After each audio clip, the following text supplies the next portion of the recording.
Құрметті іргелі ауылының тұрғындары, құрметті ұстаздар мен оқушылар, баршаңызды халқымыз үшін маңызы зор мерекесі Конституция күнімен құттықтаймын. Ата заңымыз еліміздің барлық жетістіктердің бастауы. Құқық теңдігі мен барлық қазақстандықтарға бірдей мүмкіндіктерді беретін серік. Біз қазақстандықтарға көп ұлтты елімізге бірлік, тыныштық, ашық аспан, береке мен азаматтық жауапкершіліктің көтерілуін, қоғамдық тұрақтылықты тілейміз. Для каждого гражданина Республики Казахстан 30 августа – важный день в календаре государственных праздников.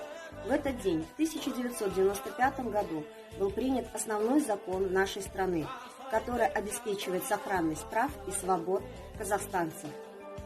С Днем Конституции весь Казахстан поздравить хочу я сердечно. Счастья желаю, добра океан и мечт исполнения, конечно. Законы нам всем для порядка нужны, и с ними нужно считаться. Так пусть Конституция нашей страны будет всегда соблюдаться.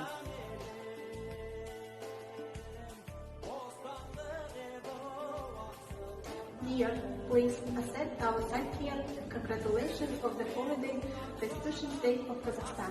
I wish you peace, kindness and success. May you have always a reason to look to the future with confidence and optimism. Feel pleasure and rejoice at every moment in your life. Өлкеңде өз қолына алған ісі, биікке қазағының самға құсы. Халық боп қадір тұтып қастерлеген, атазаң азат елдің арманысы.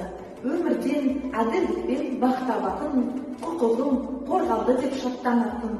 Өзіңде жас үлкендер келеді өсіп, бұл біздің атазаң деп мақтанатын. Құрметті қазақ елі, сіздерді 30 тамыз Қазақстан Республикасының Конституциясы күнімен шын жүрекпен құттықтаймыз.